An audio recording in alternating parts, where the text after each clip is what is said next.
How would you like to achieve your first million? And today we have Chris with us joining from United States. And Chris is a serial entrepreneur, and after exiting a DJ wedding business, now his new venture is in marketing and helping entrepreneurs to attract leads for the business. So Chris, tell us what are the 5 steps to make your first million? Welcome to Unstoppable Podcast with Harry Sardinas, inspiring conversations with influential millionaires, investors, thought leaders, entrepreneurs who are making a massive difference with their innovative products and services, and sharing the challenges and wisdom of how they sold their first million. Harry, thanks so much for having me. The first 5 steps to making your first million, you're really, number one is focusing on your audience, your niche, your offer, and your messaging. This is really the focus on how you put together your offer, what unique abilities it has, the pain points that your audience might be searching for, and then how you deliver that messaging to them. 2 is going to be understanding, do you even have a large enough market available? Take a look at the potential audience size of what you're working with and decide, if I even capture 1, 2, 3% of this market share, could this be profitable enough for me? And most often the answer is yes. Number 3 is going to be the scalability and efficiency of scale. So you actually need to pick a product or an offer that is scalable. If you realize that you yourself have to fulfill all these services, or the team can't keep up with the fulfillment piece, this is something you need to be mindful of when you're trying to get to that $1 million. 4th is going to be actual product validation. Before you even make a website, a logo, or even come up with a business name, ask your ideal audience that I'm putting something together. I'm thinking about making this offer. Would you pay me money for this today to buy this? And if they say yes and give you money, you have a really great $1 million offer. If they don't, you need to go back to the drawing board and look back at it again. Number 5 is going to be your process and your automation. So people really appreciate the steps through the buyer's journey, removing friction throughout that entire process. So you need to be able to automate everything within your business, from the email to the follow-up to the fulfillment, before you go and hire humans, when you can just have a software or an application do the same job. That's when you want to bring the humans in. So those are my 5 tips for making your first million. Thank you so much, Chris. And then the DJ business, scaling up a DJ business. That's amazing because I used to have we still have like a Cuban band. So we play Cuban salsa as a hobby, and it's amazing when you can entertain the people in the party. It's a lot of fun, and actually, when we were playing with our band, a lot of people used to come.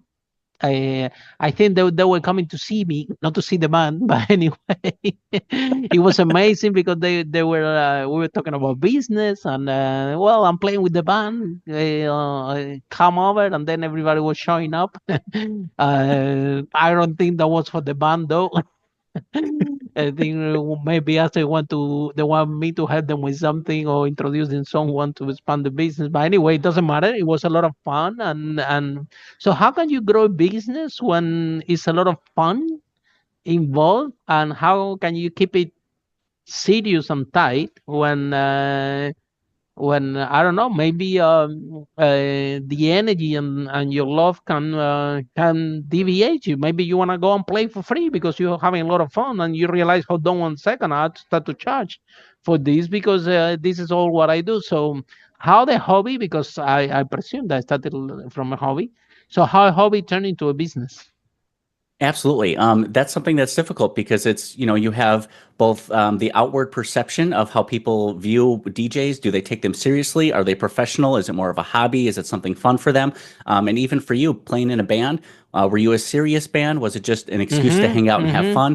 But you learned a lot of great business skills from that, trying to manage 5 people's schedule, convince them and get the buy-in to come into a group meeting session, and then to keep them on track. Maybe if you wanted to get shows, one person had to be a leader and a manager to help coordinate and build relationships. But kind of taking this hobby into a business, people either suggest you do that or you stay away from that, because once you take a hobby and you try to make money from it, then it becomes a business and now it's work. So you could lose the passion you have for your hobby.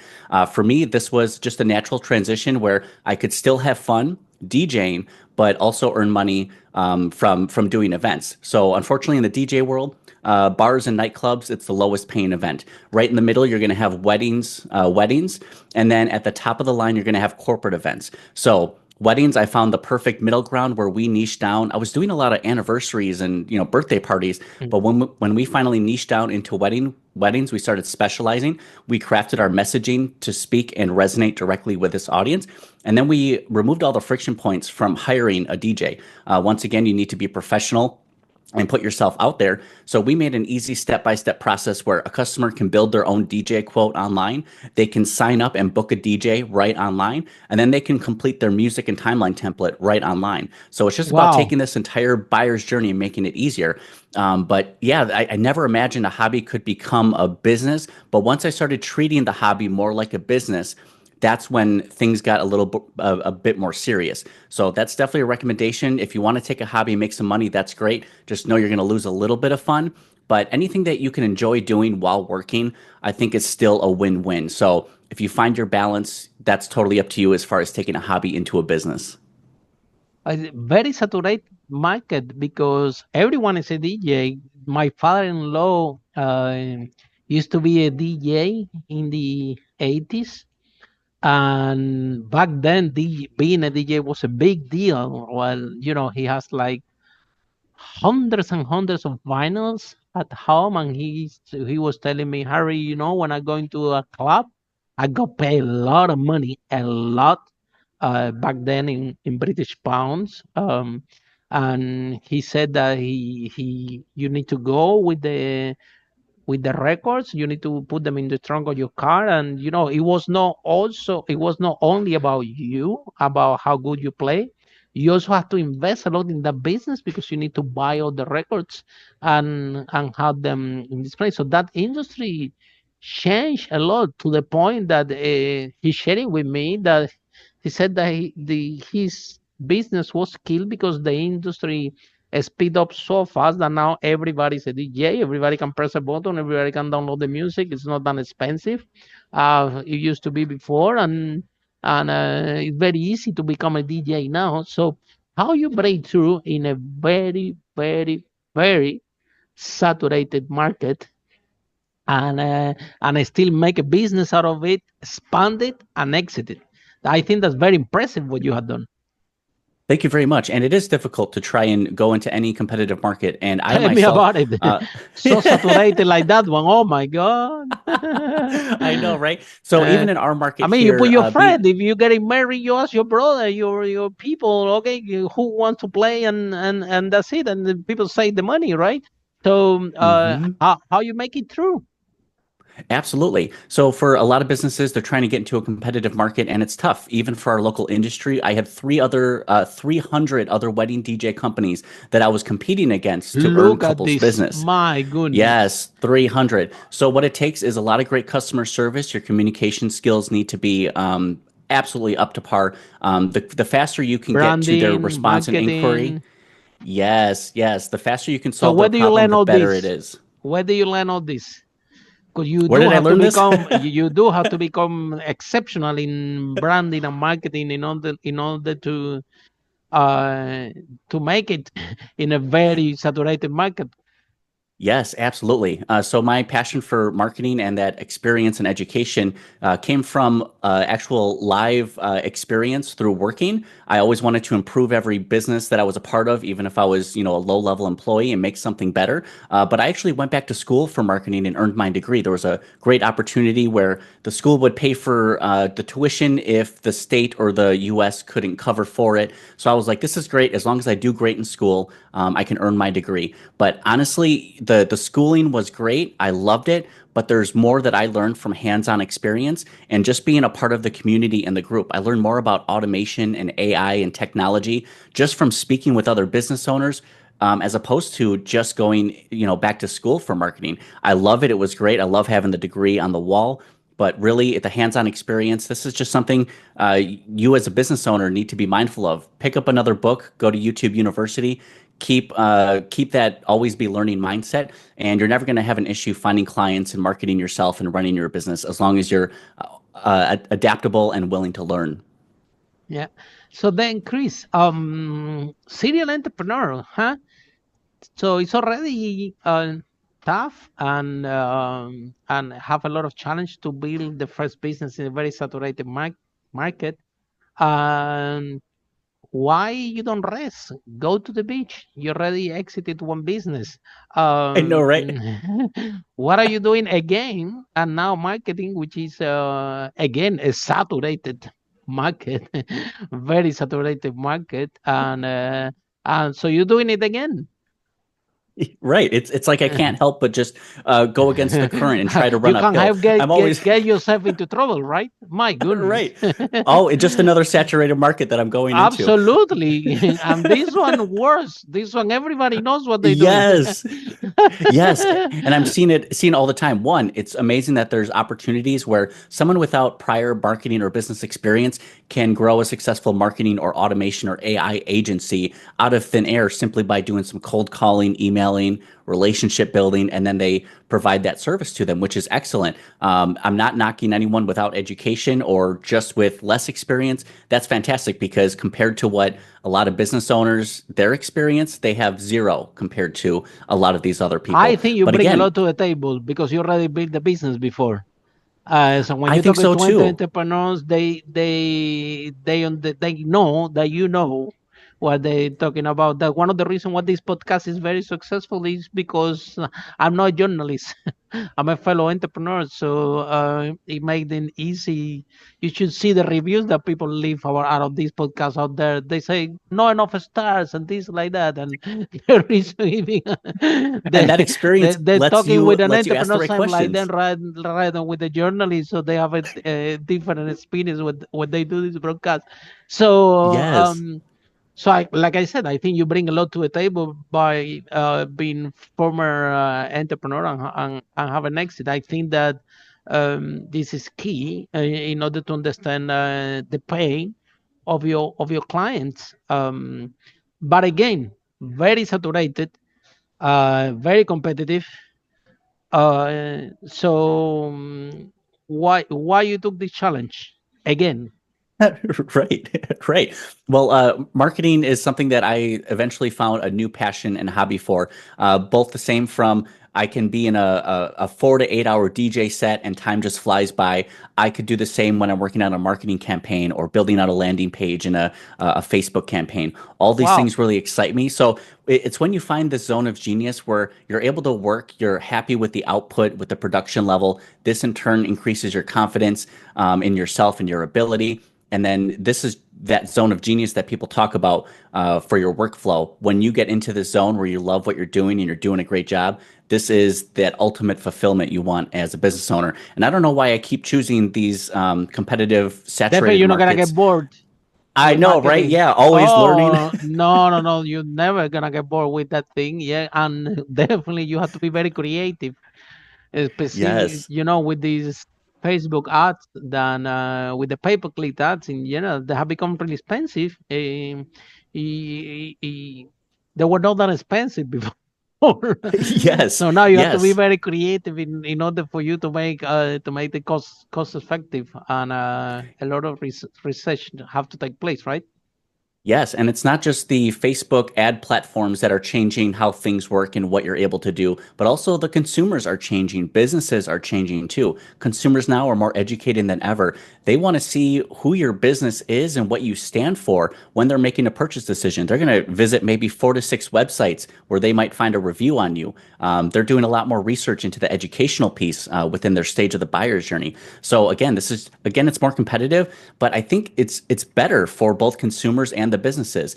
When there's a lack of competition, consumers suffer, businesses win. When consumers are a bit choosier on who they want to work with, they're now voting with their dollars on who they want to support in their business. So the more that you can present yourself as a more human-like business, as a brand, people resonate with that. That's what they're looking for when they're trying to support someone or someone's business. And then, Chris, it's very common, actually, what I was sharing with you before we started the broadcast, that every entrepreneurs, they are when they have their first business, they're very product focused, right? They Mhm. they invented the product, and They are in love with the product and they go out and they try to sell the product, and this is where the big challenge start, because out of the 500 millionaires that we interview in this broadcast, still no one had come yet to tell me, Harry, the product that I invented, exactly how I created, the people bought it exactly like that. I'm still waiting for somebody to come and tell me this story.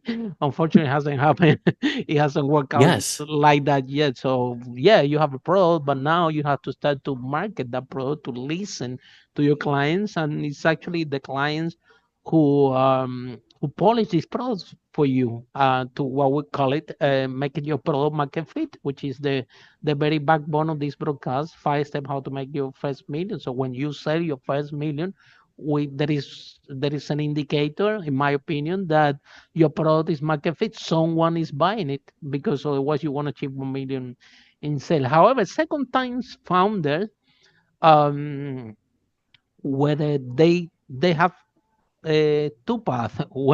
They start marketing business, and it happened in this broadcast. A lot of people from a lot of marketing companies that have come to this broadcast, they are former entrepreneurs.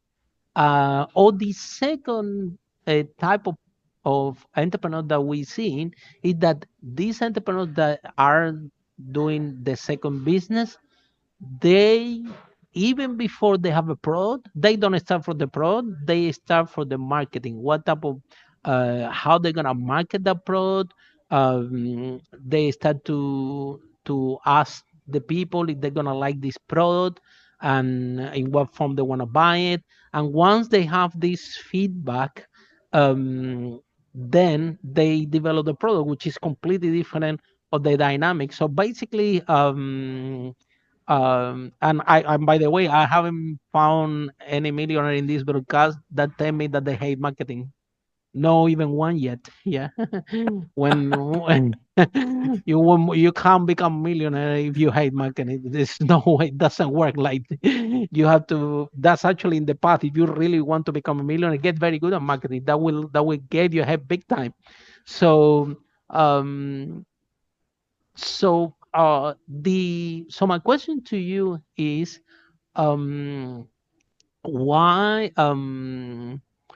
why do you think that first time entrepreneurs don't take sales and marketing seriously? And what we saw in the pandemic, for example, that a lot of people, when COVID came, a lot of people decide to reduce the marketing budget and to the cuts, where it was totally the opposite. You had to put the foot in the gas, because this Facebook and YouTube, the pay per click is a bidding process, so is everybody is pulling out now cheaper.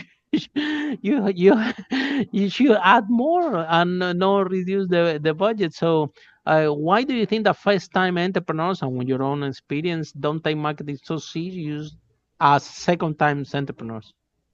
Absolutely. Well, I think for a lot of first-time entrepreneurs, there's a lack of clarity and direction. They haven't been through this yet to know, to be confident in what's going to work or what isn't going to And work. what is And important and what is not? yeah, exactly. And they And think what that is just an by simply overhead and what is an investment?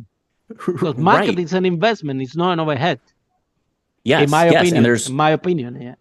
absolutely. And I always like to invest in myself. So the marketing that I can control, the channels and the audience that I can control is more valuable to me than giving money away to maybe a Google ads or a directory listing service. Those can be great. And I built my wedding DJ business on that, but that was coupled with great search engine optimization. I wanted to focus on the Mm-hmm. organic lead generation. And that's not just good for the top of funnel, but it's also great for the middle and end of funnel too, because a lot of our blogs focused on the wedding planning, on the music selection, what your DJ wants you to know about your wedding planning. So now that nurtures our current clients, but also it can be sent out to our prospects in our leads saying, hey, rather than an email saying, why haven't you bought from us yet? We now say, we thought this blog article would be a great resource for you while you plan your wedding. Now we become top of mind and we're nurturing that buyer's experience now. But for a lot of entrepreneurs, they lack the clarity and direction. There's so many options to them. Do I try Facebook ads? Do I do Google?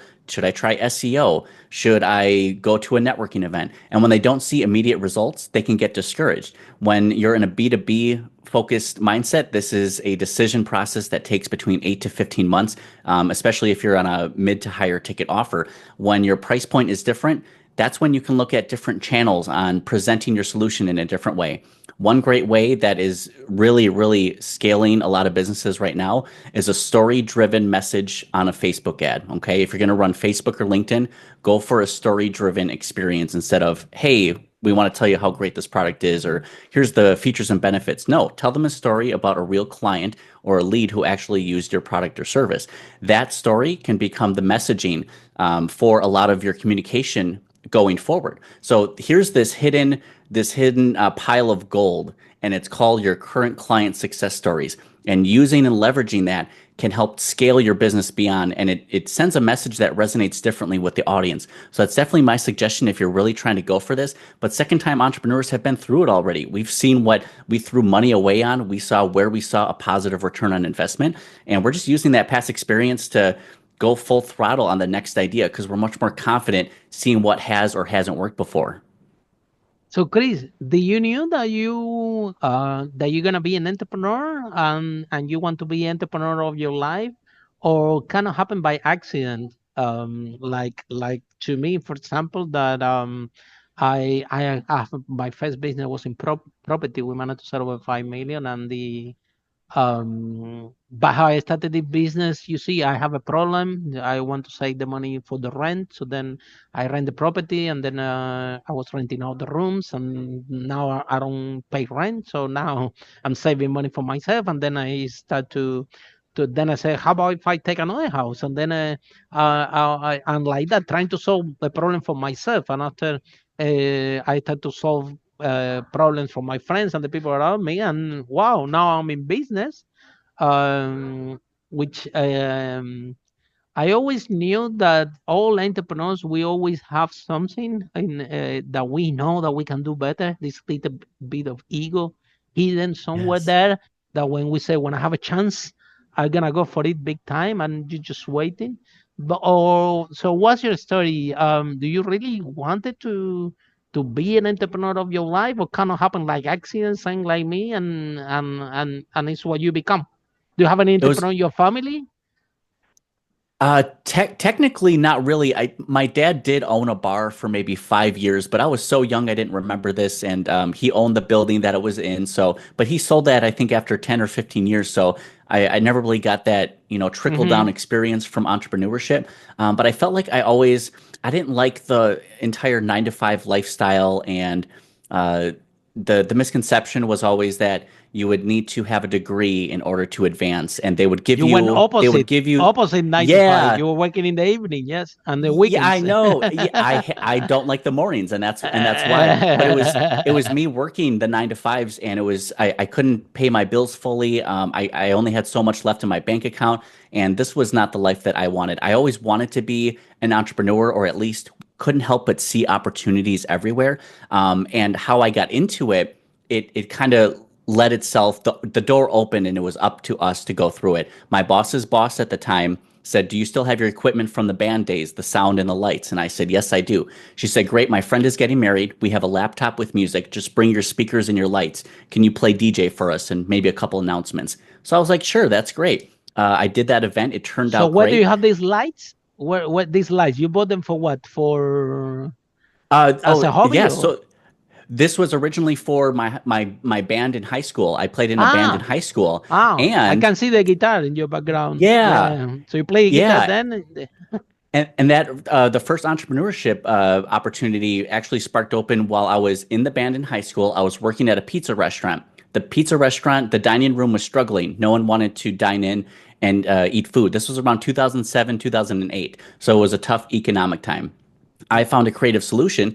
Our band was looking for a place to play music, and the pizza restaurant would have benefited from having some more Mm-hmm. customers. So Mm-hmm. we put on live shows at this pizza restaurant, and we Wow. made almost $1,000 each evening. And the owner was Wow. impressed Happy. and surprised. Yeah, we charged $10 a ticket. It included all you can eat pizza buffet. And obviously, what goes better than music and pizza? This is what the high school kids wanted. So we were creating this new opportunity. So that went fantastic. And that was my real taste of entrepreneurship, Oh, which then wow. translated, I had that equipment left over. That's when I turned it into the DJ business and then started upgrading and improving from there. So it's like you wanted to be an entrepreneur, but you fell And, into it. It's the door's going to wow. open, but you have to walk through it.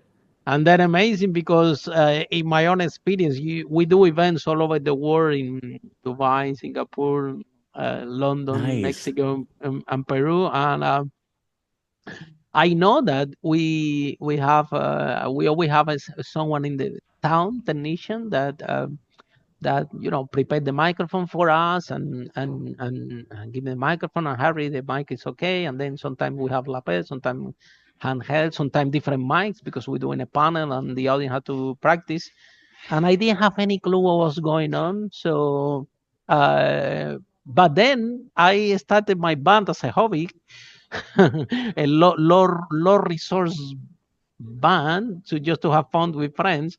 Oh my God, I learned a lot about sound. If you really want to Yes. learn a lot about sound, I I invite you to have your own music band. Yes. Especially, oh my God. So I started we started to do this playing this salsa. I didn't have any clue. Yeah, just I I mean some people from my band, they are professional musicians, yet um, they are used to play and have everything connected for them. Yeah, this is Uh-huh. was a band for a hobby, so there is no resources to pay sound engineer. So I became the sound engineer. So we will playing, and I after the fourth gig, one of the musicians come to me and told me, Harry, will be great if you can to have a speaker as a feedback to us so we can hear ourselves. I'm like, what? I didn't even know that that they need. He told me, Harry, it's very simple. We are playing and the speakers are this way, and I know you down there animating and dancing with all of them and having a lot of fun. We get it, and we support you, and we support the band and the whatever. But just to let you know that we need one speaking for us when you can as a feedback, because otherwise how can we hear ourselves? I'm like, what? I didn't even know. So imagine how lost I don't know how they call these speakers that you put in Yeah. Yes. feedback, or Yeah, they're those are called the stage monitors.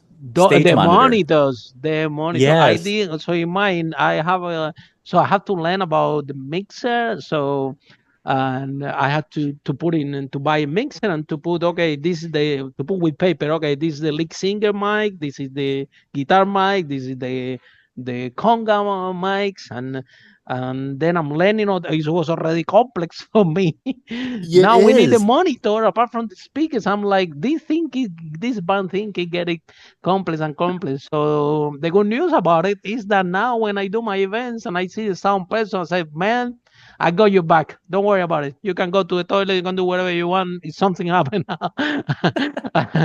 I can guarantee that I can manage because of everything that I learned in the music back. So definitely your experience playing music, it help you a lot with the DJ, because you do need to learn a lot about sound, because I presume that you have this band and you go to a restaurant, that you don't have a sound engineer. Basically, you have to connect everything, you guys, and the monitors and the whatever, and it's not as easy as it sounds, because you need to have the mics for the singer, you need to have the mic for the percussion, everything, in order to the music go out and no noise. A lot of work, a lot of work comes in the sound table. So sometimes the path that we start, it might lead us in what we are passionate about. Um, so where this passion for music start? Where do you learn about playing the guitar? Is it guitar or bass? Yeah. Yeah. I have the guitar in the background. I started playing when I was 13 years old. I asked for an acoustic guitar when I was Mm-hmm. younger. I thought it was cool to play guitar. I saw a lot of, Mm-hmm. fancy musicians and artists playing them, and I thought That would be great. And I wanted to start my own band because, when we're growing up, when we're younger, our early teenage years, music is a huge influence for us. That's a new Mm. creative outlet. So this was just a great way for me to combine the guitar, my love for music, use that to do a lot of shows, and it opened up more opportunities. It gave me a real life experience to coordinate with five other guys with their scheduling and how do we write a song together? How do we get shows together? Do we need a manager? Who's going to take the lead on that? So it's kind of like you're trying to coordinate a small team in a business where you're trying to get the buy-in from everybody. You need someone to be a leader. You're trying to take the skills and assets from everyone and assign them to a certain Mm. position. So all of that experience throughout life definitely prepares you for anything you want to do in the future, whether it's in business or in the corporate world. Use that past experience. If you're someone who likes to learn, always be learning, and you can use that skill set for future use. So my band, it was funny because the people were asking me, Harry, so what do you play in your band? I said, look, the band belongs to me. So I'll play, if everybody show up, it's amazing. So I can dance and I don't play and I don't do choir, I don't do anything. But as usual, as usual, part of the band don't show up, so I had to play. If I need to sing, I have to sing. If I had to play the guitar, I have to play the guitar. If I had to play the percussion, I have to because The show must go on. yeah, it was a hobby band, so it was nothing serious. So at the end of the day, as an entrepreneur, you had to do what it takes. It's not that I like to sing or I like to play a little bit of percussion, which is I find it very confusing. Yes. I like more to play guitar, but so when I played the percussion, they call Uh-huh. claves, the cue, and that's the easiest one. But the other ones, the maracas and the why, oh my God, that's so complex. But with the claves, I can get along, and then with guitar and bass, something basic I can manage as well as singing, kind of, yeah. But then, Chris, so sometimes as an entrepreneur, even when you are you having your band and now you're starting a business, because this is completely different. Because if you have a job, right, a 9 to 5, you can tell everyone, look, this is not my job, okay. But now when you are DJing, everything is your job. It's not Yes. that you can know if your friend doesn't show up to help you out to carry the things, so you don't have budget at the beginning. You have to become your driver, your carry out things, your accountant, your. So it's not only going to have fun at DJing. A lot of elements go on that building your business. So how you face doing things that you don't like, because this is something that entrepreneurs at the beginning we have to do it whatever it takes, because so when you started we don't have resources, so we need to do what we like, but also things that we don't like. So maybe, I don't know, tax, accounts, carry the things, you name it. So how you deal with the part of the business at the beginning that you don't like to do it, but you have to do it, and or you're not good at doing it, but you have to do it anyway until you increase the sales and build the team that help you out. Yeah, absolutely. For all of us entrepreneurs starting out, we're a one-person team and we have to wear all the hats that go into it. Like you said, it's the marketing and sales, it's the accounting and the taxes, the paperwork, and even carrying your own equipment. How do you show up every day knowing you're going to have to do these things that you really don't want to do? Well, for me, my motivation was considering the alternative. The alternative is I'm going to Hmm. be doing all of those things for 40 hours a week for the For other rest of my people. life for other people, and it never returns to me as the benefit. Sure, there might be some raises here and there, but it can never be the full piece of what you feel like your potential is or what the opportunity could be. So that was my motivation, knowing that I needed to break out of this 9 to 5 lifestyle. I'm going to be doing all of that work. Anyways, I'm going to be paid a lot less for it if I do that. So it was all about focusing on the short-term sacrifices for the long-term gain, because I know I make these sacrifices in the short term, doing all these things, learning them myself. We have more time than money usually as entrepreneurs, so we have to learn all these things. And if we don't learn them, we're not going to be successful. Then you get to a point where now your own time becomes more valuable than what you could pay other people to handle that for you as well. So that's when I grew my team of subcontracted DJs. I was too busy myself. I was turning down leads. I said, I don't like to lose money. I need to find DJs that carry the same principles as me. If I train them a little bit, if they have some good music knowledge, I can definitely work with them. So it's all about building the team up once you have more money than time, and then just utilizing yourself and your resources. You no longer have to be the person working in the business. You want to work on your business. So this is that point as a CEO, business owner, you're able to step out from that everyday operations and you leave that to the team. And then you're able to now inspire and direct the team towards the big picture goals, as opposed to just the everyday, did this account pay their bill yet? Or we have a lead to follow up on. That unfortunately becomes, topics that just don't need to bother your schedule anymore. You can focus on the more big picture stuff now. Okay, so Chris, somebody's in love with our conversation, how people can find you, how this process works? Absolutely. Everyone can just Google my name. It's Chris Troka, T like in Tom, Roka. I'm active on LinkedIn and Facebook, and our website is going to be focus-biz.com. And for those who also like podcasts, we also have a Brainwork Framework podcast as well. Wow, fantastic. And with that note, see all of you in our next episode of Unstoppable, how brave entrepreneur like Chris break that wall and achieve the first million. Bye for now. Follow us for more interviews with world's most influential, audacious entrepreneurs that overcame challenges and adversity, providing you with the blueprint of how they sold their first million so you can grow your business exponentially.